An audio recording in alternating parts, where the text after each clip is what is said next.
My goal with this training is to keep it short, simple, sweet, and give you tactical advice that's going to allow you to go on and freaking win, baby, win. That's what it's all about. We want to win. So without further ado, the complete competitor, let's roll. All right, first thing is, when we're talking about being a complete competitor, the number one thing that we have to realize is we have to frame our mind to be able to compete before the competition even starts. And so when we're talking about pre-competition, right, there's questions that we need to ask ourselves to know if we're going to get the answers that we want, right? So before I go to a competition, before you go to a competition, you're going to ask yourself 4 separate questions. Did I do the groundwork? Did I pre-frame my mind? Did I do the correct warm-up, both physically and mentally? And the last thing, did I visualize the prize? All right, so these are things that you need to do pre-competition to get your mind and your body ready to rock and roll. And I know sometimes your mind's not right. Sometimes it sucks. Sometimes there's things that happen leading up to a competition. Maybe I blew a tire on the way, your car wouldn't start, animal got hurt, shoelace broke, like whatever it is, there are things that mess our minds up before we go to compete. And that affects our performance based on our pre-frame. We want to do the groundwork. That way our pre-frame is correct. So without further ado, I'm gonna dive in. Number 1, did I do the groundwork? Think about where you're going, where the competition is, what's it gonna be like for you? Like you're going to a football field where they have like insane, crazy fans, they're loud. Are you shooting free throws? And behind the free throw line, there's people with like signs saying, "You suck, don't miss." Are they doing these kind of things? If you're going to a rodeo, have you done the homework? Like how big the arena is? Is there a lot of left? Is there a lot of right? Where is the gate? What's the ground like? What kind of cattle are you going to be roping? What bull do you have drawn? Like, have you done the groundwork? Giving yourself enough time to do the homework, to do the groundwork is going to allow you to pre-frame your mind the right way so that you can go on and win. Now we're talking about doing the groundwork. Guys, this takes like 20, 30 minutes. It's not long. And if you're like me and you've been going to the same competitions for 20 years, it does not take long at all. Pretty much just have to update, right? The things that you want to do. So do your homework, do the groundwork. That way you can prepare yourself for competition at a much higher level. The next thing is, did I pre-frame my mind? You know what? Leading up to a competition, there's always a spot where like something happens and I'm reactive state or I'm in proactive state. Remember that you're either in both. Like you're either sky's the limit, I'm gonna go win, I'm gonna go kick butt, I'm gonna go do my thing. Or you're in like, oh, I hope I don't blow another tire. Oh, I hope I don't drop another pass. Oh, I hope I don't miss another free throw. Oh, I hope my horse doesn't blow a shoe, or I hope I don't get hurt. Like these are all things in our mind that are either proactive or reactive. In pre-framing, you eliminate the negativity that is a reactive thought. So how do we get in proactive thought? Proactive thoughts breed best in the area of possibility. So if we have a negative thought, we need to outweigh that with proactive thought. So for example, if I have a thought in my head pop in, I'm going to the competition, I'm pre-framing my mind, I'm doing all this stuff, and I have a thought, oh, I'm gonna get hurt again. I'm gonna break my leg. What happens if I break my leg again? My career's over. Oh, if my career's over, then I can't make my mortgage payment, then I can't make my truck payment, then I can't rodeo, or I can't do the thing. Like, do you understand how the negativity grows? So for example, if I have a negative thought or a reactive thought in my mind, oh, if I break my leg again, I fight it out, I capture, I say, no, not today, get out. I'm gonna win the championship. I'm gonna win today. I'm gonna make a great run. My horse is gonna work great. And you see, I begin to battle out that negativity with a positive thought. This all goes into the pre-game. Like if you're leading up to a competition, you've had negative thought after negative thought after negative thought after negative thought, your performance is probably gonna be negative. Just simple. But if you pre-frame your mind, and yeah, maybe you've had a couple of negative thoughts, but you thought them out, you captured them, you kicked them out, you did your thing, you got to listen to some positive music. Maybe you listen to some motivation stuff on YouTube, and bam, you're back ready to roll. You see how we got to get our minds right to win? So I would challenge you, did I pre-frame my mind before I competed? If that answer is no, then don't check it off. You got to work on it. You got to find that thing that gets your mind in the area of possibility. Because if your mind gets in the area of possibility, you have the opportunity to go out and win. So pre-frame my mind. Did I pre-frame my mind? Next, did I do my warm-up right? So many times we're going to a competition and we just show up blank and we're just sitting around. We're not doing anything. Maybe if you're a football player, basketball player, coach has got you running baselines. Coach has got you doing drills. Coach has got you warming up. That's great. That's fine. But I would ask you, take it a step further. Not only your body, but your mind.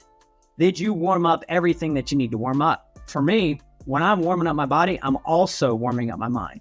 Okay, which is going to take me to the next one in a minute. But the truth is, Find that positive movement that puts you in a proactive state of mind to go out and win.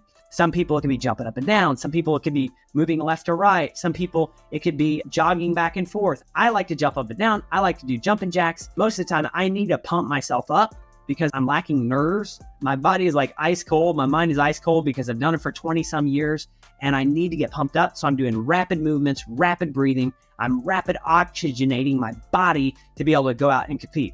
On the flip side, if you're one of those people that are super nervous, maybe you're young or new to this competition, to rodeo, to football, whatever it is you're doing, you have to slow your roll, man. You got to slow it down. So what I would tell you is long, deep breaths in, okay? Long breaths out. Fluid movements. Maybe it's a side step, back and forth. Maybe it's a walk. Maybe it's something, but the key is you want to slow that heart rate down. And the key to that is the correct warm up, but it's also going to bring your nerves down.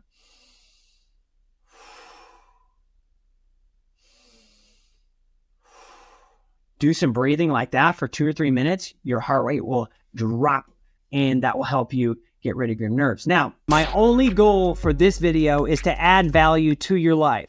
And guess what? If I add value to your life, do me a favor, like, subscribe, and share this video. And also, go ahead and leave a comment below. If you think this video rocks, let me know. If you have a topic that you want me to cover another video on, leave it in the comments below. These videos are made to make you better. So I want to serve you at the highest level. As you're going through this, are you visualizing the prize? When you're visualizing, you should be visualizing things that give you the area of possibility. When we have the area of possibility in our mind, we're able to go out and crush it. Watch your thoughts. If you're either in negative or reactive thinking, we got to flip the script. We got to flip it around. So when we're doing our positive movement and we're doing our visualization, the number one thing that I will do is I will visualize the possibility of the venue. So I'm at the place, I'm at the thing, I'm visualizing like the arena size, the dirt, I'm visualizing the box size, I'm visualizing all these things that are going into my mental bank. They're going to allow me to go out and compete and succeed. And then above and beyond that, I'm visualizing my performance. Okay, calf going left, calf going right, calf going straight. I'm visualizing performance against my competitor. If I was playing basketball, I know my competitor is weak on his left side, so I'm going to go with my left hand, or I'm going to go with my right hand. Or I know this individual is not a good defender, so I'm going to drive to the basket and then stomp and fade away jump shot, and I'm going to drill it every time. I'm visualizing the competition. This is so important. And the thing with visualizing competition, if you're having negative thoughts when you're doing the visualization of the competition, then you need to go back and do more pre-framing of your mind. A lot of times, those negative thoughts will show us what our insecurities are, and the insecurities will show us what we need to practice. For example, I used to all the time be worried about like missing the calf, throwing my rope when the calf would go left. So I'd be like, oh no, I hope I don't miss. And then that would grow negative, negative, negative, negative. I didn't realize it. But then after a while, after studying my post-competition framework, like I was like, why do I always let that thought grow? Okay, my insecurities are when the calf goes left, I miss. So let's go home. Let's practice throwing to the left. Let's break it down. Let's say, all right, I need my body this way. I need this way. Boom, boom, boom, boom. Break it down. Boom, success. Now I can overcome that and move forward. You understand how that works? So when you're visualizing the prize, if you happen to get a negative thought, that insecurity will lead you into what you need to practice the next week in competition or the next week in practice. The last thing is I will tell you with the visualization is you want to visualize post-performance excitement. If you're not visualizing post-performance excitement, you're way off target here. I'm going to promise you that it is exciting to think about your wife or your kids or your friends coming up to you, patting you on the back, saying, good job, man, that was incredible. Your wife running at you, jumping on you, saying, oh my God, you're so amazing. Or your kids coming up to you saying, Dad, that was awesome. I'm so proud of you. Or your team just like holding you up. There is so much power in visualizing the post-performance of your thing before you actually do it, because that gives you goosebumps, that gives you energy, that gives you the ability to go out and say, hey, you know what, I can do this, I will do this. Again, that opens up the possibility in your mind. You see all these things that I'm doing, I'm trying to open up the area of possibility in my mind to be able to go and to be able to win. It's all about opening up possibility in your mind. If you can do that on a consistent basis, you won't be living in the reactive thinking area, which will get you out of negative thinking. Okay, super important. All right, so that's all pre-game competition. And I'm going fast here. I don't want to have a lengthy, long, drawn-out thing. I want tactical stuff that you can use and you can apply, and I just want to pass it on to you. So the next thing is, after the competition is over, these are some questions that you need to ask yourself. Number one, how did it go? How did my competition go? Okay, that's either typically good or bad. If it's good, then sky's the limit, no big deal. But here's the next question that you need to ask yourself if it went bad. Did I do my 10-minute rule? And some of you may not know what the 10-minute rule is, but the 10-minute rule is like an area and a space and time where you just allow yourself to vent. If it didn't go good, you allow yourself to get upset. You don't scream or holler or throw things at anybody, but like you allow yourself time to get over it, man. And so did you do a 10-minute rule? If the answer on that is yes, all right, perfect. Check box, boom. Second question is done. The third one is, am I now still emotional about my competition, or am I logical? If I'm emotional, let's go back and do the 10-minute rule over again. Remember, 10 minutes to chill, 10 minutes to get over it, 10 minutes to leave the emotional baggage behind, 10 minutes to say, hey, I'm done with that. It is not going to sabotage my future success. So many times we go from one competition to the next competition to the next competition with so much emotional baggage that we just sabotage ourselves over and over and over and over again. That's why I came up with the 10-minute rule. Is because 10 minutes after a competition, if it doesn't go good, we leave that emotional baggage behind. All right? Now, once we're in a state where we can think logical, then after that, we ask ourselves this question. Simple. I'm thinking logic. I'm not emotional. How can I improve? What did I do in that run that wasn't even perfect, right? So I'll give you an example. The year that I won the world in the 5th go round, the calf was actually let out of the chute. I didn't even nod my head. The calf was let out. My horse kind of went after it. Before I know it, I'm halfway down the arena. I'm swinging my rope. I rope the calf, I rope around the belly. He runs out. I'm like long, like 18. And this really, really bummed me out because I had a real chance to win the world, I thought. And so I gave myself 10 minutes. I was super upset. I was dropped way down the average, but all of a sudden, boom, a light bulb clicked in my brain. I'm walking back. I take care of my horse. I go back to my car. I sit in my car. I say, oh man, I'm so mad about this. I'm so emotional, but all right, I'm over it. What could I do better? Well, that was a circumstance that was out of my control. They let the calf out. And before I know it, I'm running down the arena. I made a decision. So I said, what can I do better right now? I don't know. I literally couldn't do anything better because I didn't let the calf out. The calf kicked. It was all this thing. And so I took it a level deeper. I was like, well, if I can't change anything about that run that I need to specifically work on, specifically train on by tomorrow, what can I do? And that's when I came up with it. Boom, light bulb, 10-time challenge. So when I got back to the car, after I was unemotional, I'm focusing only on logic here. I say, you know what? I couldn't control if the guy let the calf out. I couldn't control that what happened, and I can't change it. Nothing was wrong with my training, but what can I control? All right, I can control my mind. So here's what I'm going to do. I'm going to visualize everything just like it happened, except for when I back in the box, I'm going to visualize hitting the corner perfect, nodding for the calf, going and making the best run that I could possibly make. And instead of having it be an 18-second run, I'm going to visualize that run 10 times over again at an 8.5-second run, which is 10 seconds faster, everything going perfect. And I'm just going to feel a lot better because of it. And so that's what I did. As I got back to the car, I visualized that run 10 times over, 8.5, 8.5, 8.2, 10 times over and over and over and over again. And I kept saying to myself, I refuse to let you steal my joy. I refuse to let you steal my joy. And what I was doing was I was talking to the negativity. I was actually treating it as a separate thing from me. I refuse to let you steal my joy. And in that moment, I was able to calm down. I was able to leave myself after a terrible run going into the next one with confidence. Because remember, guys, our confidence comes from our last 2 or 3 goes.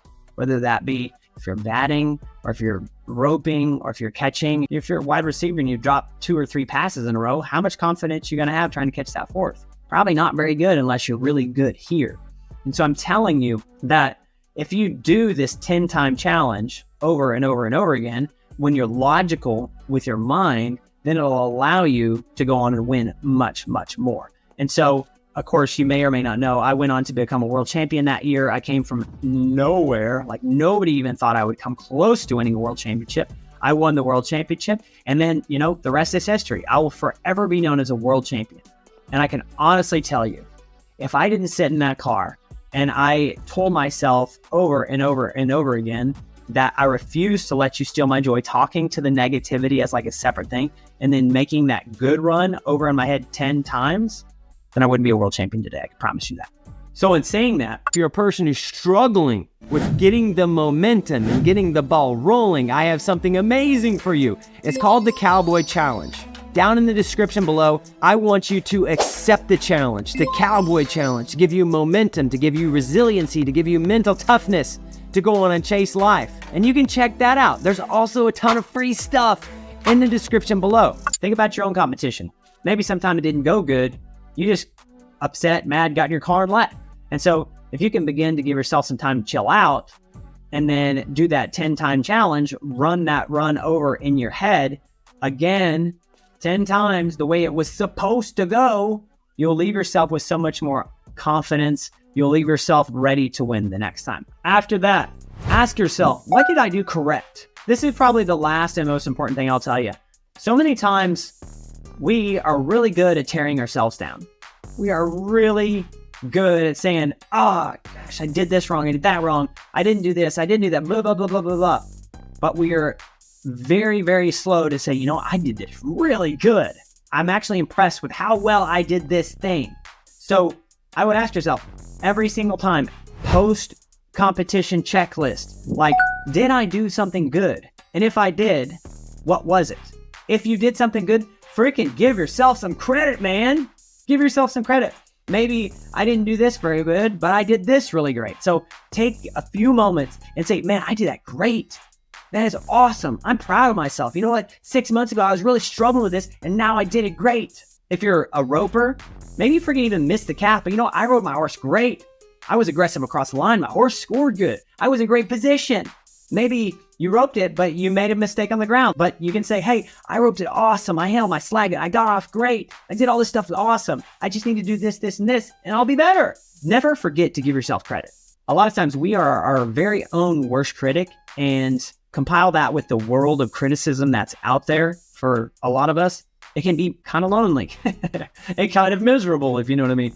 So I'm here to tell you, give yourself some credit. If you answer this last question after every competition, did I give myself credit? And the answer is no. And you got to go back. You got to go back and start through it again. And to be honest with you, this is one thing that most people miss. They do good or they make it a good and they're like, I kind of expect it. I know I do. I'm like, I trained so long, something went good. It's good. It's okay. I just kind of expect it. And I don't actually give myself credit.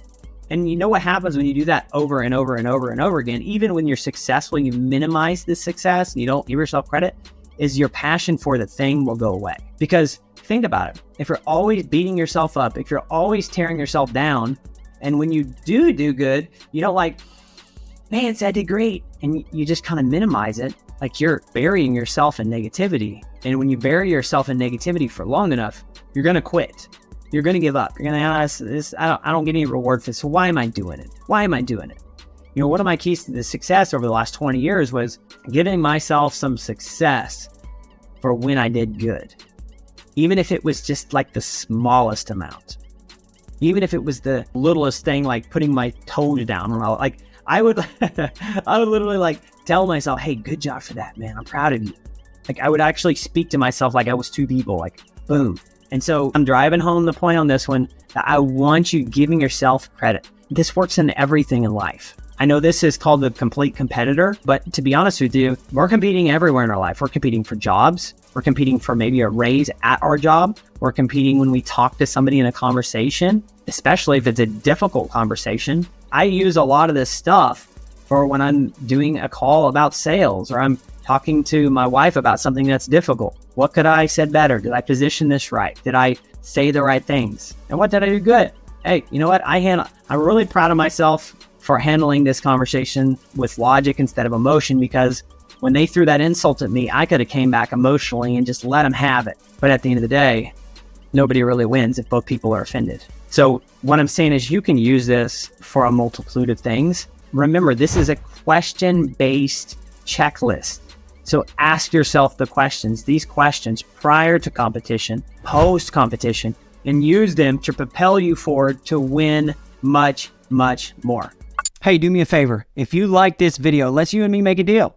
Let's shake hands. Yeah, that good, firm cowboy handshake. If you like this video, do me a favor. Share it with somebody. Subscribe to the channel. And my end of the bargain, I will bring you everything I know about being a high performer, a world champion, and an entrepreneur. If that sounds like a fair deal, go and hit that subscribe button. Leave a comment too, because I'm going to answer every single comment that comes in on this video. And guess what? If you want to watch another amazing video, check this one out right here. I know that it will serve your life. Take care. Adios.